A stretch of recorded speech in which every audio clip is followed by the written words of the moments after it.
Hi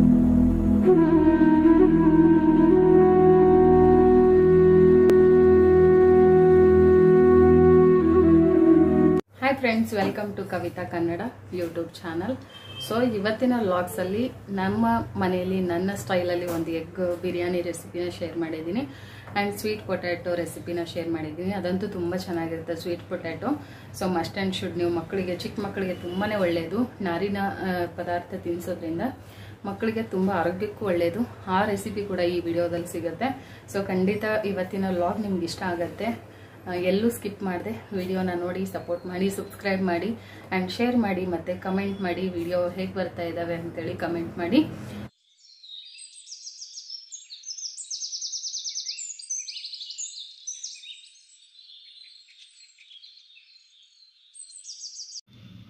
ಇವತ್ತು ನಾನು ಎಕ್ಸಸೈಸನ್ನು ಮುಗಿಸ್ಬಿಟ್ಟು ನಾನು ಅಡುಗೆ ಮನೆಗೆ ಬಂದೆ. ಸೊ ಇವತ್ತಿನ ವಿಡಿಯೋದಲ್ಲಿ ನಾನು ಯಾಕೆ ಎಕ್ಸಸೈಸ್ ವಿಡಿಯೋನ ಇನ್ಕ್ಲೂಡ್ ಮಾಡಿಲ್ಲ ಅಂದರೆ, ನಾನು ಇವತ್ತು ಮಾಡಿದ್ದು ಸ್ಲೀಪಿಂಗ್ ಎಕ್ಸಸೈಸ್. ಸೊ ಹಾಗಾಗಿ ಅದನ್ನು ನನಗೆ ಶೇರ್ ಮಾಡೋಕ್ಕೆ ಅಷ್ಟೊಂದು ಇಷ್ಟ ಆಗಲಿಲ್ಲ, ಹಾಗಾಗಿ ಅದನ್ನು ಇಲ್ಲಿ ಇನ್ಕ್ಲೂಡ್ ಮಾಡಿಲ್ಲ. ಅದಾದ ನಂತರ ಆ್ಯಸ್ ಯೂಶುವಲ್ ನಾನು ಬಿಸಿನೀರು ಕುಡಿಯೋ ಅಭ್ಯಾಸ ಮಾಡ್ಕೊಂಡಿದ್ದೀನಿ, ಹಾಗಾಗಿ ಇಲ್ಲಿ ಬಿಸಿನೀರಿಗೂ ಕೂಡ ರೆಡಿ ಮಾಡ್ಕೊಳ್ತಾ ಇದ್ದೀನಿ.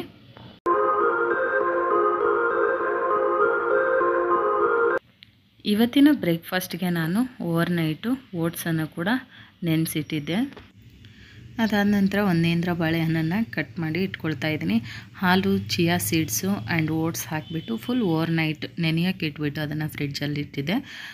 ಒಂದು ಹಾಫ್ ಆನ್ ಅವರ್ ಬಿಫೋರ್ ಅದನ್ನು ಎತ್ತಿ ಹೊರಗಡೆ ಇಟ್ಟೆ. ಇವಾಗ ಬಾಳೆಹಣ್ಣು ಕೂಡ ಕಟ್ ಮಾಡ್ಕೊಳ್ತಾ ಇದ್ದೀನಿ. ಸೊ ಇವತ್ತಿನ ಬ್ರೇಕ್ಫಾಸ್ಟ್ ನಾನು ಓಟ್ಸ್ ರೆಸಿಪಿ ಮಾಡಿದ್ದು. ಸೊ ಇದು ವೆಯ್ಟ್ ಲಾಸ್ಗೆ ತುಂಬಾ ಹೆಲ್ಪ್ ಮಾಡುತ್ತೆ ಆ್ಯಂಡ್ ಪ್ರೋಟೀನ್ ಇರೋ ಥರ ನಮಗೆ ಹಣ್ಣು ಎಲ್ಲ ಹಾಕೋದ್ರಿಂದ ನಮ್ಗೆ ಒಳ್ಳೆ ಒಂದು ಎನರ್ಜಿ ಕೂಡ ಇರುತ್ತೆ. ವೆಯ್ಟ್ ಲಾಸ್ಗೆ ತುಂಬಾ ಹೆಲ್ಪ್ ಮಾಡುತ್ತೆ ಅಂತ ಹೇಳ್ಬೋದು. ನಾನಿಲ್ಲಿ ಒಂದು ಆ್ಯಪಲ್ ಕೂಡ ಕಟ್ ಮಾಡ್ಕೊಳ್ತಾ ಇದ್ದೀನಿ. ಹಣ್ಣುಗಳನ್ನು ನಾವು ಹೆಚ್ಚಾಗಿ ತಿನ್ನೋದ್ರಿಂದ ಆರೋಗ್ಯ ಚೆನ್ನಾಗಿರುತ್ತೆ. ಚೆನ್ನಾಗಿ ಓಟ್ಸ್ ಕೂಡ ನೆಂದಿತ್ತು. ಈಗ ನಾನು ಬಾಳೆಹಣ್ಣು ಫ್ರೂಟ್ಸ್ಗಳನ್ನೆಲ್ಲ ಹಾಕಿ ಈಗ ಒಂದು ಓಟ್ಸ್ ರೆಸಿಪಿನ ರೆಡಿ ಮಾಡ್ಕೊಳ್ತಾ ಇದ್ದೀನಿ. ಸೊ ನೋಡ್ತಾ ಇರ್ಬೋದು ನೀವು. ಆ್ಯಪಲ್ಲು, ಬಾಳೆಹಣ್ಣು, ನಿಮ್ಗೆ ಯಾವ ಥರದ ಫ್ರೂಟ್ಸ್ ಇಷ್ಟ ಆಗುತ್ತೋ ಅದೆಲ್ಲ ಫ್ರೂಟ್ಸನ್ನು ನೀವು ಇನ್ಕ್ಲೂಡ್ ಮಾಡ್ಕೋಬೋದು. ನಾನಿಲ್ಲಿ ಸ್ವೀಟ್ಗೆ ಸಕ್ಕರೆ ಬಳಸ್ತಾ ಇಲ್ಲ, ಹನಿನ ಹಾಕ್ಕೊಳ್ತಾ ಇದ್ದೀನಿ. ಬೆಲ್ಲದ ಪುಡಿ ಕೂಡ ನೀವು ಸೇರಿಸ್ಕೊಳ್ಬೋದು, ಇಲ್ಲ ಬ್ರೌನ್ ಶುಗರ್ ಅಂತ ಸಿಗುತ್ತೆ, ಅದನ್ನು ಕೂಡ ನೀವು ಸೇರಿಸ್ಕೊಳ್ಬೋದು. ಇಲ್ಲಿ ನಾನು 1 ಟೇಬಲ್ ಸ್ಪೂನಷ್ಟು 1.5 ಟೇಬಲ್ ಸ್ಪೂನಷ್ಟು ಬ್ರೌನ್ ಶುಗರ್ನ ಆ್ಯಡ್ ಮಾಡ್ಕೊಂಡಿದ್ದೀನಿ. ಹೋಮ್ ಮೇಡ್ ಪಿಸ್ತಾ ಪೌಡರ್ನ ನಾನು ಮಾಡಿ ಇಟ್ಕೊಂಡಿರ್ತೀನಿ. ಸೊ ಅದನ್ನು ಕೂಡ ನಾನು 1 ಸ್ಪೂನ್ ಹಾಕ್ಕೊಳ್ತಾ ಇದ್ದೀನಿ. ಇದಕ್ಕೆ ಹಸಿ ಕಾಯಿ ತುರಿ ಆದರೂ ಹಾಕ್ಕೊಳ್ಬೋದು, ಒಣ ಕೊಬ್ಬರಿ ಪೌಡ್ರ್ ಆದರೂ ಹಾಕ್ಕೊಳ್ಬೋದು. ಸೊ ಸ್ವಲ್ಪ ಫ್ಲೇವರ್ಗೆ ನಾನು ಅದು ಹಾಕ್ಕೊಂಡೆ. ಒಂದು 2-3 ಖರ್ಜೂರ ಸಣ್ಣ ಕಟ್ ಮಾಡಿ ಹಾಕ್ಕೊಳ್ತಾ ಇದ್ದೀನಿ. ಗೋಡಂಬಿ ಮತ್ತು ಟ್ರೂಟಿ ಫ್ರೂಟಿ ಇದೆಲ್ಲ ಹಾಕ್ಕೊಂಡು ಚೆನ್ನಾಗಿ ಮಿಕ್ಸ್ ಮಾಡಿಬಿಟ್ರೆ ಒಂದು ಒಳ್ಳೆ ಟೇಸ್ಟಿ ಆ್ಯಂಡ್ ಹೆಲ್ದಿಯಾಗಿರುವಂಥ ಬ್ರೇಕ್ಫಾಸ್ಟು ರೆಡಿ ಆಗುತ್ತೆ. ಖಂಡಿತ ವೆಯ್ಟ್ ಲಾಸ್ ಮಾಡೋರಿಗೆ ಮತ್ತು ನಿಮ್ಗೆ ಒಳ್ಳೆ ಪ್ರೋಟೀನ್ ಬೇಕನ್ನೋರಿಗೆ ಈ ಒಂದು ರೆಸಿಪಿ ತುಂಬಾ ಚೆನ್ನಾಗಿರುತ್ತೆ. ನೀವು ಖಂಡಿತವಾಗ್ಲೂ ಈ ರೆಸಿಪಿನ ಟ್ರೈ ಮಾಡಬಹುದು. ಬಟ್ ಇದನ್ನು ಜಾಸ್ತಿ ತಿನ್ನೋಕ್ಕೆ ಇಷ್ಟ ಆಗೋಲ್ಲ. ಸ್ವಲ್ಪ ಬ್ರೇಕ್ಫಾಸ್ಟ್ ಅಂದರೆ ಗೊತ್ತಲ್ವಾ, ಸೊ 1 ಸ್ಪೂನಷ್ಟು ನಾವು ಇದನ್ನು ಸೇವನೆ ಮಾಡ್ಬೋದು. ಅಷ್ಟಕ್ಕೆ ಇದು ತುಂಬಾ ಚೆನ್ನಾಗಿರುತ್ತೆ. ಖಂಡಿತವಾಗ್ಲೂ ವೆಯ್ಟ್ ಲಾಸ್ಗೆ ಹೆಲ್ಪ್ ಆಗುತ್ತೆ. ವೆಯ್ಟ್ ಲಾಸ್ ಮಾಡಬೇಕನ್ನೋರು ಅಷ್ಟೇ ಅಂತಲ್ಲ, ಮಕ್ಕಳಿಗೆಲ್ಲ ಈ ರೀತಿ ಮಾಡಿಕೊಡಿ, ಖಂಡಿತವಾಗ್ಲೂ ಹೆಲ್ದಿಯಾಗಿರ್ತಾರೆ ಆ್ಯಂಡ್ ನಿಮಗೂ ಕೂಡ ಖಂಡಿತ ಇದು ಒಳ್ಳೆಯದಾಗುತ್ತೆ ಅಂತ ಹೇಳ್ತಾ ಈ ರೆಸಿಪಿನ ನೀವು ಟ್ರೈ ಮಾಡ್ತೀರಾ ಅಂತ ಅಂದ್ಕೊಂಡಿದ್ದೀನಿ. ನೆಕ್ಸ್ಟ್ ನಾನು ತನು ಬೇರೆ ಬಂದಿದ್ಲಲ್ವ, ತನು ಬಂದರೆ ನನಗೇನೋ ಒಂಥರ ವಿಶೇಷ. ಸೊ ಸಂಡೇ ಆಗಿರೋದ್ರಿಂದ ಹಸ್ಬೆಂಡು ನಾನ್ ವೆಜ್ ಮಾಡಿದರೆ ತಿನ್ನಲ್ಲ, ಹಾಗಾಗಿ ಎಗ್ ಬಿರಿಯಾನಿ ಮಾಡೋಣ ತನು ಬಂದಿದ್ದಾಳೆ ಅಂಥೇಳಿ. ತನಗೂ ಆಯಿತು, ಹಸ್ಬೆಂಡು ತಿಂತಾರೆ, ಎಲ್ಲರೂ ತಿನ್ಬೋದು ಅಂಥೇಳಿ ನಾನು ದಮ್ ಕಟ್ಬಿಟ್ಟು ಎಗ್ ಬಿರಿಯಾನಿ ಮಾಡೋಣ ಅಂಥೇಳಿ ಇಲ್ಲಿ ಪ್ರಿಪೇರ್ ಮಾಡ್ಕೊಳ್ತಾ ಇದ್ದೀನಿ.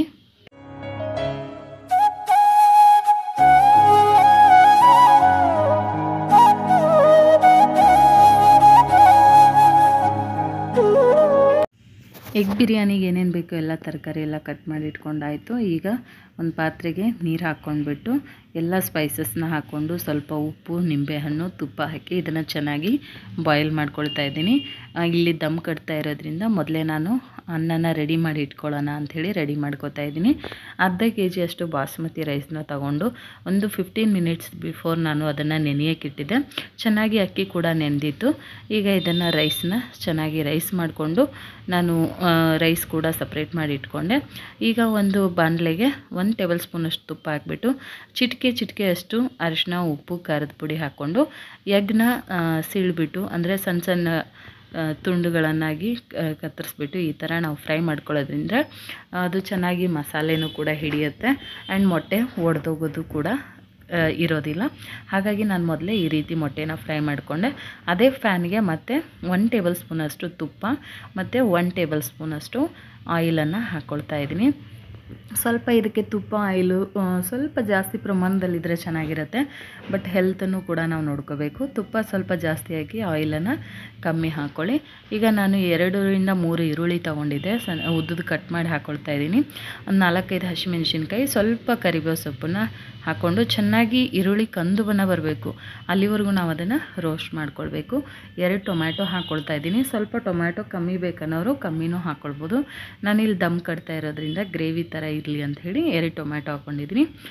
ಅನ್ನ ಬೇಯಿಸೋವಾಗಲೂ ಕೂಡ ನಾನು ಉಪ್ಪು ಹಾಕ್ಕೊಂಡಿದ್ದೆ. ನಿಮ್ಮ ರುಚಿಗೆ ಅನುಸಾರವಾಗಿ ನೀವು ಉಪ್ಪನ್ನು ಸೇರಿಸ್ಕೊಳ್ಬೋದು. ನಾನಿಲ್ಲಿ ಮತ್ತೆ 1 ಟೇಬಲ್ ಸ್ಪೂನ್ ಹಾಕ್ಕೊಂಡಿದ್ದೀನಿ. ಮತ್ತು ಅರಿಶಿನ, ಅಚ್ಚಕಾರದ ಪುಡಿ, ಸ್ವಲ್ಪ ಸಾಂಬಾರು ಪೌಡ್ರು ಕೂಡ ನಾನು ಇದಕ್ಕೆ ಹಾಕ್ಕೊಂಡಿದ್ದೀನಿ. 2 ರಿಂದ 3 ಟೇಬಲ್ ಸ್ಪೂನ್ ಆಗುವಷ್ಟು ಮೊಸರನ್ನು ಹಾಕ್ಕೊಳ್ತಾ ಇದ್ದೀನಿ. ಈ ಬಿರಿಯಾನಿಗಳಿಗೆಲ್ಲ ಸ್ವಲ್ಪ ಮೊಸರು ಹಾಕ್ಕೊಂಡ್ರೆ ತುಂಬಾ ಚೆನ್ನಾಗಿರುತ್ತೆ. ಹಾಗಾಗಿ ಸ್ವಲ್ಪ ಮೊಸರು ಕೂಡ ಹಾಕ್ಕೊಳ್ಳಿ. ಆ್ಯಂಡ್ 1 ಟೇಬಲ್ ಸ್ಪೂನ್ ಅಥವಾ 2 ಟೇಬಲ್ ಸ್ಪೂನಷ್ಟು ಜೀರಾ ಪೌಡರು, ಗರಂ ಮಸಾಲ ಬೇಕಿದ್ದರೆ ಗರಂ ಮಸಾಲ ಹಾಕ್ಕೋಬೋದು. ನನಗೆ ಮನೆಯಲ್ಲೇ ಮಾಡಿರೋ ಜೀರಾ ಪೌಡ್ರ್ ಇತ್ತು. ಸೊ ಅದು ನನಗೆ ತುಂಬಾ ಇಷ್ಟ ಆಗುತ್ತೆ ಫ್ಲೇವರು, ಹೋಮ್ ಮೇಡ್ ಮಾಡಿರೋದ್ರಿಂದ. ಸೊ ಅದನ್ನು ನಾನು 2 ಟೇಬಲ್ ಸ್ಪೂನಷ್ಟು ಹಾಕ್ಕೊಂಡು ಚೆನ್ನಾಗಿ ಈಗ ಈರುಳ್ಳಿ ಎಲ್ಲ ಫ್ರೈ ಆಗಿ ಹಸಿ ವಾಸನೆ ಎಲ್ಲ ಹೋಗೋವರೆಗೂ ಫ್ರೈ ಮಾಡ್ಕೊಂಡಿದ್ದೀನಿ. 1 ಟೇಬಲ್ ಸ್ಪೂನ್ ಶುಂಠಿ ಬೆಳ್ಳುಳ್ಳಿ ಪೇಸ್ಟ್ ಕೂಡ ಹಾಕ್ಕೊಂಡಿದ್ದೀನಿ. ಅದಾದ ನಂತರ ಸ್ವಲ್ಪ ಕೊತ್ತಂಬರಿ ಸೊಪ್ಪನ್ನು ಹಾಕಿ ಈಗ ಈ ಥರ ಗ್ರೇವಿನ ರೆಡಿ ಮಾಡ್ಕೊಂಡಿದ್ದೀನಿ. ಒಂದು ಅರ್ಧ ಗ್ರೇವಿನ ನಾನು ಸಪ್ರೇಟಾಗಿ ಎತ್ತಿಟ್ಕೋತಾ ಇದ್ದೀನಿ. ಇವಾಗ ನಾವು ಏನು ಮಾಡಬೇಕಂದ್ರೆ ಸ್ಟವ್ನ ಆಫ್ ಮಾಡಬೇಕು. ಒಂದು ಅರ್ಧ ಗ್ರೇವಿ ಮಾತ್ರ ಅಲ್ಲೇ ಪಾತ್ರೆಯಲ್ಲಿ ಬಿಟ್ಕೋಬೇಕು, ತುಂಬ ಬಿಟ್ಕೋಬಾರ್ದು. ಸ್ವಲ್ಪ ಗ್ರೇವಿನ ನಾವು ಹಾಗೆ ಬಿಟ್ಕೋಬೇಕು.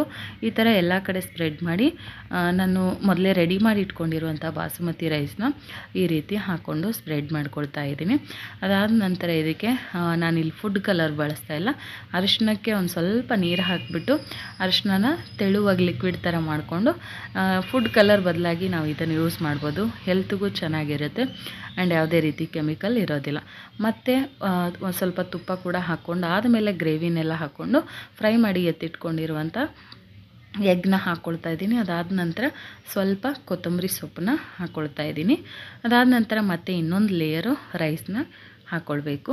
ಸೊ ಈ ರೀತಿ ಲೇಯರ್ ಆಗಿ ಹಾಕ್ಕೊಳ್ಳೋದ್ರಿಂದ ನಿಮಗೆ ಹೋಟೆಲ್ಗಿಂತ ಸಖತ್ತಾಗಿ ನಾವು ಮನೇಲೇ ಮಾಡ್ಕೊಂಡು ತಿನ್ಬೋದು. ಮತ್ತು ಹೈಜೀನಾಗಿ ಮಾಡಿರ್ತೀವಿ, ನಾವೇ ಮಾಡಿರ್ತೀವಿ, ತುಂಬಾ ಸ್ಯಾಟಿಸ್ಫ್ಯಾಕ್ಷನ್ ಇರುತ್ತೆ.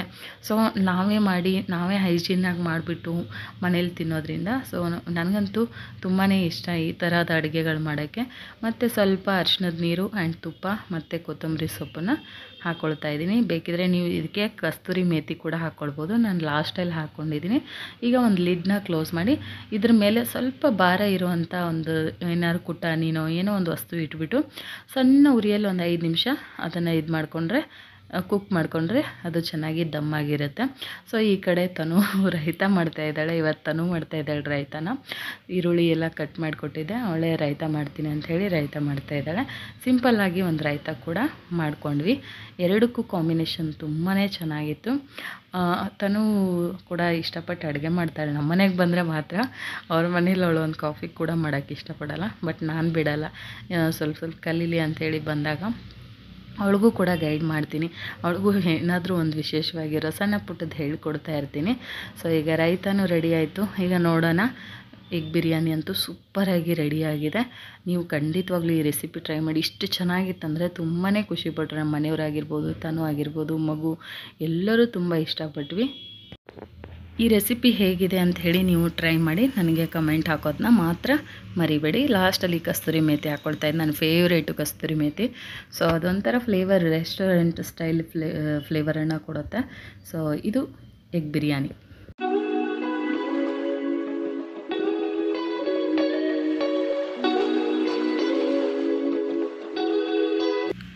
ಬೆಳಗಿನ ಬ್ರೇಕ್ಫಾಸ್ಟ್ ಓಟ್ಸ್ ತಿಂದಿದ್ದೆ. ಮಧ್ಯಾಹ್ನಕ್ಕೆ ಸ್ವಲ್ಪ ಲೈಟಾಗಿ ನಾನು ಕೂಡ ಎಗ್ ಬಿರಿಯಾನಿನೇ ತಿಂದೆ. ಮಧ್ಯಾಹ್ನ ವೈಟ್ ರೈಸ್ ತಿನ್ನೋದ್ರಿಂದ ಏನೂ ತೊಂದರೆ ಇಲ್ಲ, ಯಾಕಂದರೆ ಹೆಚ್ಚಾಗಿ ಮಧ್ಯಾಹ್ನ ಕೆಲಸಗಳಿರುತ್ತೆ, ಕೆಲಸ ಮಾಡ್ತಾಯಿರ್ತೀವಿ, ಓಡಾಡ್ತಾ ಇರ್ತೀವಿ. ಸೊ ಅದರಿಂದ ನಮಗೆ ಚೆನ್ನಾಗಿ ಜೀರ್ಣಕ್ರಿಯೆ ಆಗುತ್ತೆ, ಅಷ್ಟೊಂದು ಎಫೆಕ್ಟಿವ್ ಆಗಿರಲ್ಲ. ಆದಷ್ಟು ವೆಯ್ಟ್ ಲಾಸ್ ಮಾಡಬೇಕನ್ನೋರು ನೈಟ್ ಟೈಮು ಬೆಳಗಿನ ಬ್ರೇಕ್ಫಾಸ್ಟ್ನ ವೈಟ್ ರೈಸ್ ಅವಾಯ್ಡ್ ಮಾಡಬೇಕು. ಸೊ ಇವತ್ತು ತುತ್ತನೂ ಬಂದಿರೋದ್ರಿಂದ ಮತ್ತು ಮಾಡಿರೋದ್ರಿಂದ ನಾನು ಕೂಡ ಅದನ್ನೇ ಬಡಿಸ್ಕೊಂಡು ಒಂದೇ ಒಂದು ಸ್ಪೂನಷ್ಟು ಎಗ್ ಬಿರಿಯಾನಿನ ಊಟ ಮಾಡಿಕೊಂಡೆ. ಸೊ ಖಂಡಿತ ಈ ರೆಸಿಪಿ ಟ್ರೈ ಮಾಡಿ ನೀವು. ಅದಾದ ನಂತರ ಜೋರಾಗಿ ಮಳೆ ಬಂತು ನಮ್ಮ ಮನೆಗೆ. ನಮ್ಮ ಹಸ್ಬೆಂಡ್ ಸ್ಟೂಡೆಂಟ್, ಅವ್ರ ಪೇರೆಂಟು ಸ್ಟೂಡೆಂಟು ಎಲ್ಲ ಬಂದಿದ್ದರು ಮನೆಗೆ. ಮಳೆ ಇದ್ದರೂ ಕೂಡ ಬಂದಿದ್ದರು ಅವರು. ಅವ್ರ ಮಗನಿಗೆ ನಮ್ಮ ಮನೆಯವರು ಟ್ಯೂಷನ್ ತೊಗೋತಾಯಿದ್ರು. ಅವ್ನು ತುಂಬ ಚೆನ್ನಾಗಿ ಮಾರ್ಕ್ಸ್ ತೆಗ್ದಿದ್ದಾನೆ ಅಂಥೇಳಿ ಖುಷಿ ಪಟ್ಕೊಂಡು ಅದನ್ನು ಹೇಳೋಕ್ಕೆ ಅಂತ ನಮ್ಮ ಮನೆಗೆ ಹುಡ್ಕೊಂಬಂದಿದ್ರು. ತುಂಬಾ ಖುಷಿ ಆಯಿತು. ಸೊ ಅವ್ರನ್ನ ತೋರ್ಸೋಕ್ಕಾಗಿಲ್ಲ ವೀಡಿಯೋ ಅಲ್ಲಿ, ಯಾಕೆಂದರೆ ಕೆಲವ್ರಿಗೆ ಇಷ್ಟ ಇರಲ್ಲ ವೀಡಿಯೋ ಅಲ್ಲೆಲ್ಲ ಬರೋಕ್ಕೆ. ಹಾಗಾಗಿ ಒಳ್ಳೆ ಮಳೆ ಆಯಿತು. ನಂತರ ಮಳೆ ಬರ್ತಾ ಇದೆಯಲ್ಲ ಅಂಥೇಳಿ ನಮ್ಮ ಮನೆಯವರು ಮಧ್ಯಾಹ್ನ ಎಗ್ ಬಿರಿಯಾನಿ ಖಾರ ಖಾರ ತಿಂದಿದ್ದೀನಿ, ಏನಾದ್ರು ಸ್ವೀಟ್ ಮಾಡಿಕೊಡು ಅಂತ ಅಂದರು. ಎಲ್ಲ ಸಿಪ್ಪೆ ಎಲ್ಲ ತುರಿದು ಅಡುಗೆ ಮನೆ ಎಲ್ಲ ಕ್ಲೀನ್ ಮಾಡಿಕೊಂಡು ಆಮೇಲೆ ನಾನು ಕುಕ್ಕಿಂಗ್ನ ಸ್ಟಾರ್ಟ್ ಮಾಡಿದೆ. ಅಡುಗೆ ಮಾಡುವಾಗ ಹೈಜಿನ್ ಆಗಿದ್ದರೆ ನಮಗೂ ಕೂಡ ಖುಷಿಯಾಗುತ್ತೆ.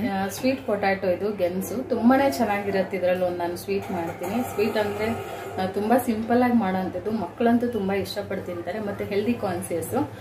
ಮಕ್ಕಳಿಗೆ ಒಂದು ಒಳ್ಳೆ ನಾರಿನಂಶ ಸೇರುತ್ತೆ ಬಾಡಿಯಲ್ಲಿ. ಸೊ ಮಕ್ಕಳಿಗಂತೂ ತುಂಬಾ ಒಳ್ಳೆಯದು. ಸೊ ಹಾಗಾಗಿ ಸ್ವೀಟ್ ಪೊಟ್ಯಾಟೊ ಅಲ್ಲಿ ಒಂದು ಸ್ವೀಟ್ನ ಸಿಂಪಲ್ಲಾಗಿ ಹೇಗೆ ಮಾಡೋದು ಅಂತೇಳಿ ಇವಾಗ ನೋಡ್ಕೊಂಬರೋಣ ಬನ್ನಿ. ಇಲ್ಲಿ ನಾನು ಗೆಣಸನ್ನು ಸಿಪ್ಪೆಲ್ಲ ತೆಗೆದುಬಿಟ್ಟು ಚೆನ್ನಾಗಿ ವಾಶ್ ಮಾಡಿ ಅದನ್ನು ಸಣ್ಣ ಸಣ್ಣ ಪೀಸ್ಗಳಾಗಿ ಕಟ್ ಮಾಡಿ ಇಟ್ಕೊಳ್ತಾ ಇದ್ದೀನಿ. ಸೊ ಈ ರೀತಿ ನಾವು ಮಾಡಬೇಕು. ಅದಾದಮೇಲೆ ಮತ್ತೊಂದು ಸಲ ನೀರಲ್ಲಿ ಚೆನ್ನಾಗಿ ವಾಶ್ ಮಾಡಿ ಇಟ್ಕೋಬೇಕು. ನಾನೀಗ ಮತ್ತೆ ವಾಶ್ ಮಾಡಿ ಇಟ್ಕೊಂಡಿದ್ದೀನಿ. ಸೊ ಚೆನ್ನಾಗಿ ಈ ರೀತಿ ಇದನ್ನು ವಾಶ್ ಮಾಡಿ ಇಟ್ಕೊಳ್ಬೇಕು. ಅದಾದ ನಂತರ ನಾನು ಕುಕ್ಕರಿಗೆ ಹಾಕಿಬಿಟ್ಟು 3 ವಿಜಲ್ ಇದನ್ನು ಚೆನ್ನಾಗಿ ಬೇಯಿಸ್ಕೊಂಡಿದ್ದೆ. ಈಗ ನಾನು ಬೆಂದಿರುವಂಥ ಗೆಣಸನ್ನು ನಾನು ಒಂದು ಬೌಲ್ಗೆ ಮಿಕ್ಸ್ ಮಾಡ್ಕೊಳ್ತಾ ಇದ್ದೀನಿ.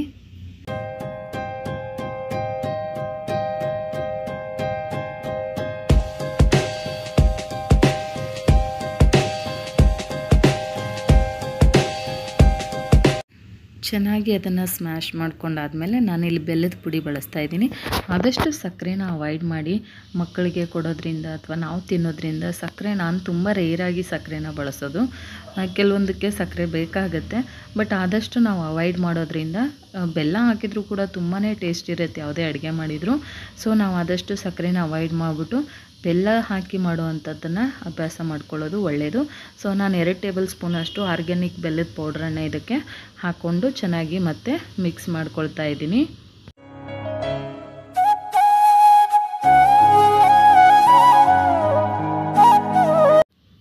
ಚೆನ್ನಾಗಿ ಮಿಕ್ಸ್ ಆದಮೇಲೆ ನಾನಿಲ್ಲಿ 1 ಟೇಬಲ್ ಸ್ಪೂನಷ್ಟು ಗೋಡಂಬಿ ಪೌಡರ್ನ ಹಾಕ್ಕೊಳ್ತಾ ಇದ್ದೀನಿ. ಬಾದಾಮಿ ಮತ್ತು ಗೋಡಂಬಿ ಮಿಕ್ಸ್ ಇರೋ ಪೌಡ್ರ್ ಇದು. ನೀವು ಇದಕ್ಕೆ ಹಸಿ ಕೊಬ್ಬರಿ ಕೂಡ ಹಾಕ್ಕೊಳ್ಬೋದು. ನಾನು ಸ್ವಲ್ಪ ತುರಿಯೋದು ಆಗಲ್ಲ ಅರ್ಜೆಂಟಿಗೆ ಅಂಥೇಳಿ ಡ್ರೈ ಕೋಕೋನಟ್ ಪೌಡ್ರನ್ನ ಹಾಕ್ಕೊಳ್ತಾ ಇದ್ದೀನಿ. ಚೆನ್ನಾಗೀಗ ಒಂದು ಮಿಕ್ಸ್ ಕೊಡಬೇಕು. ಮತ್ತು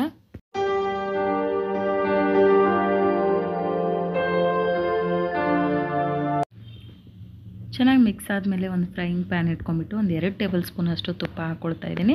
ಗೋಡಂಬಿ ಕೂಡ ಹಾಕ್ಕೊಳ್ತಾ ಇದ್ದೀನಿ. ಚೆನ್ನಾಗಿ ಕಂದು ಬಣ್ಣ ಬರೋವರೆಗೂ ಫ್ರೈ ಮಾಡ್ಕೊಳ್ಬೋದು.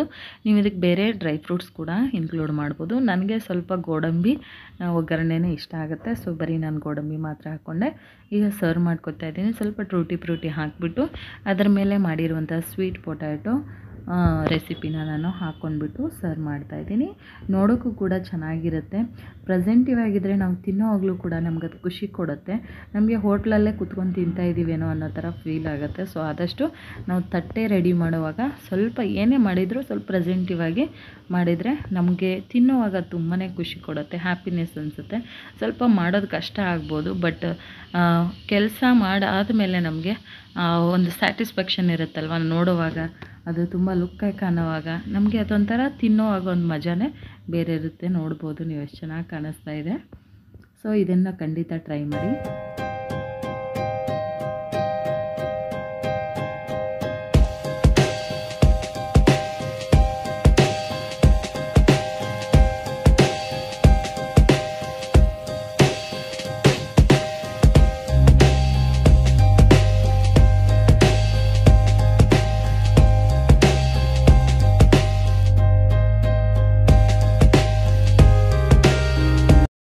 ಇವತ್ತಿನ ವಿಡಿಯೋ ನೋಡ್ಕೊಂಬಂದ್ರಲ್ವಾ, ನಿಮ್ಗೆ ನಿಜವಾಗ್ಲೂ ಇಷ್ಟ ಆಗಿದೆ ಅನ್ಕೊಳ್ತೀನಿ. ಸ್ವಲ್ಪ ಆದ್ರೂ ಯೂಸ್ಫುಲ್ ಆಯಿತು ಅಂತ ನಾನು ಅನ್ಕೊಳ್ತೀನಿ. ಸೊ ಇಷ್ಟ ಆಗಿದ್ರೆ ವಿಡಿಯೋನ ಲೈಕ್ ಮಾಡಿ, ಶೇರ್ ಮಾಡಿ ಅಂಡ್ ಕಮೆಂಟ್ ಮಾಡಿ. ಸಬ್ಸ್ಕ್ರೈಬ್ ಆಗದೆ ಫಸ್ಟ್ ಟೈಮ್ ಯಾರಾದ್ರೂ ನಮ್ಮ ಚಾನಲ್ಗೆ ವಿಸಿಟ್ ಕೊಟ್ಟಿದ್ರೆ ಸಬ್ಸ್ಕ್ರೈಬ್ ಮಾಡ್ಕೊಳ್ಳಿ. ಪಕ್ಕದಲ್ಲಿರುವಂಥ ಆಲ್ ಅನ್ನೋ ಆಪ್ಷನ್ನ ನೀವು ಕ್ಲಿಕ್ ಮಾಡಿಕೊಂಡ್ರೆ ನಾನು ವಿಡಿಯೋ ಹಾಕಿದ ತಕ್ಷಣ ಫಸ್ಟ್ ನೋಟಿಫಿಕೇಶನ್ ನಿಮಗೆ ಬಂದು ತಲುಪುತ್ತೆ. ಸೊ ಇದೇ ರೀತಿ ಸಪೋರ್ಟ್ ಮಾಡ್ತಾರೆ. ಇನ್ನೂ ಒಳ್ಳೊಳ್ಳೆ ಇನ್ಫಾರ್ಮೇಶನ್, ಒಳ್ಳೊಳ್ಳೆ ಇಂಟ್ರೆಸ್ಟಿಂಗ್ ಆಗಿರುವಂಥ ವಿಡಿಯೋಸ್ಗಳನ್ನು ನಿಮ್ಮ ಮುಂದೆ ತಗೊಂಡು ಬರ್ತೀನಿ ಅಂತ ಹೇಳ್ತಾ, see you next video. Bye bye. Thank you so much.